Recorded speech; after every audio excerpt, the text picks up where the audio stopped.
Bismillahirrahmanirrahim. Assalamualaikum warahmatullahi wabarakatuh. Tenggelamnya Fir'aun dan bala tentaranya selama pengejaran mereka terhadap Nabi Allah Musa alaihi salam adalah peristiwa besar dalam sejarah Fir'aun di Mesir. Maka apakah yang terjadi setelah peristiwa besar ini dan siapa yang mewarisi peninggalan Fir'aun? Inilah yang akan kita bahas pada video ini.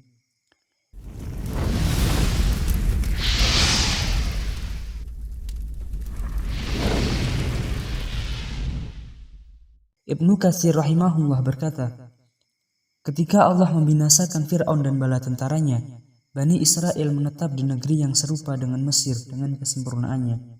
Allah Ta'ala berfirman, Wa awrathnal qawmal ladhina kanu yustad'afuna masyarikal ardi wa magharibiha allati barakna fiha wa tammat kalimatu rabbikal husna ala bani Israel bima sabaru wa dhammarna ma kana yasna'u fir'aun wa qawmuhu wa ma kanu ya'rishun.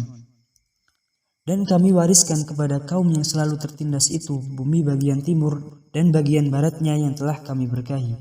Dengan demikian telah sempurnalah firman Tuhanku yang baik itu sebagai janji untuk Bani Israel karena kesabaran mereka. Kami hancurkan apapun yang telah dibuat oleh Fir'aun dan kaumnya serta apapun yang telah mereka bangun. Quran Surah Al-A'raf ayat 37. Musa dan orang-orang yang bersamanya kembali ke Mesir untuk jangka waktu tertentu setelah kehancuran Fir'aun dan kaumnya. Kemudian mereka meninggalkannya setelah itu dan melanjutkan perjalanan mereka ke Tanah Suci, yang mana Nabi Musa alaihi salam diperintahkan untuk memasukinya. Allah menyebutkan bahwa kekayaan Fir'aun dan kaumnya diwariskan kepada Bani Israel. Namun pada ayat lain Allah menyebutkan bahwa yang mewarisinya adalah orang lain. Maksud yang tampak dari hal tersebut adalah bahwa orang lain itu bukanlah Bani Israel. Syekh Sya'rawi rahimahullah berkata, apa yang Allah lakukan kepada Fir'aun tetap ada dalam jejak sejarah yang menunjukkan kehebatan dari apa yang mereka lakukan. Para ilmuwan menemukan banyak barang antik di bawah tanah.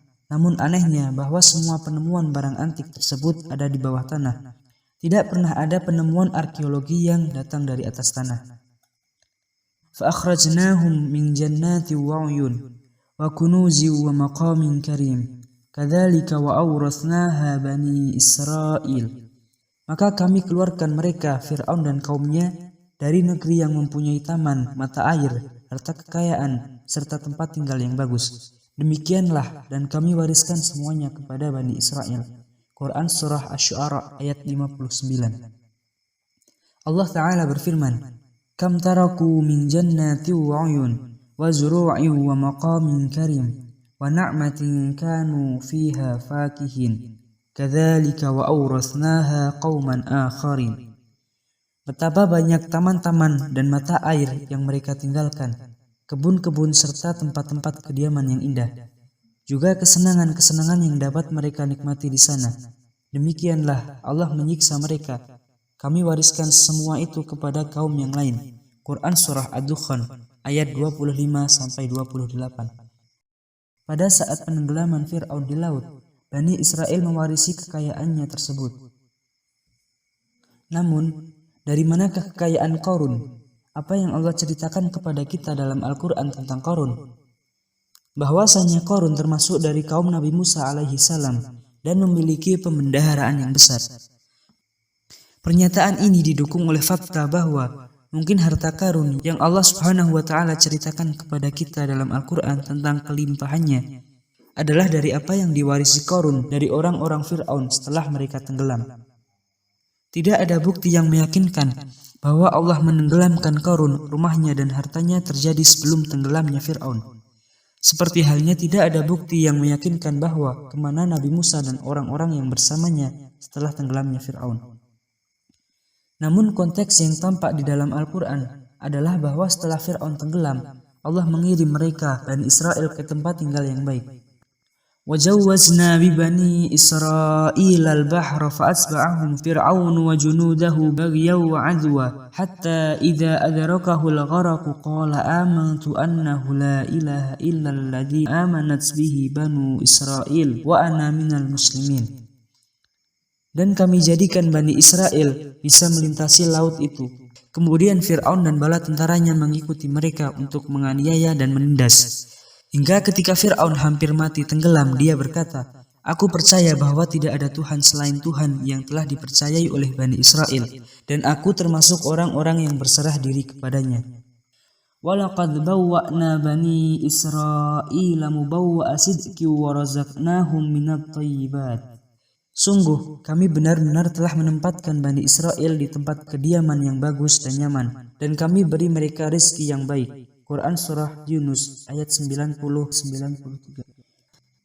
Samarqandi mengatakan bahwa rumah mereka yang benar, yaitu tanah Mesir, dan itu karena Allah berjanji kepada mereka untuk mewarisi tanah Mesir. Nabi Musa kembali dengan Bani Israel ke tanah Mesir. Kemudian mereka pergi ke sana dan tinggal di rumah-rumah. Akan tetapi, apa yang terjadi kepada Nabi Musa setelah itu? Nabi SAW mengabarkan kepada kita bahwa Nabi Musa melakukan ibadah haji di Ka'bah. Di dalam Sahih Muslim dari hadis Ibnu Abbas radhiyallahu anhu bahwa Rasulullah SAW suatu hari melewati lembah Azraq.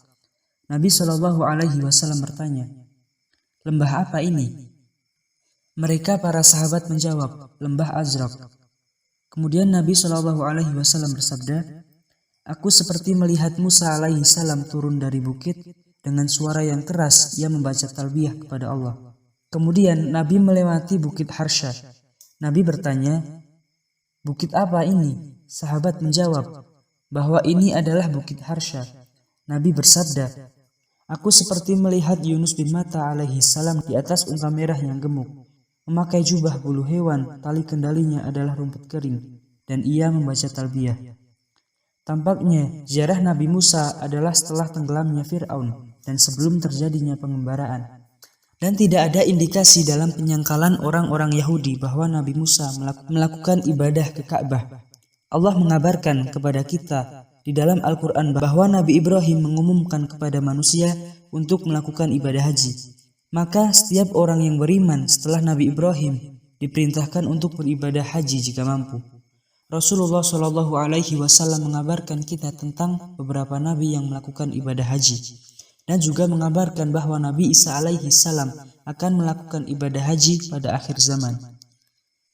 Tidak ada ungkapan dari orang Yahudi atau sebagian ahli sejarah yang menyebutkan bahwa Bani Israel kembali ke Mesir setelah Fir'aun dan kaumnya tenggelam.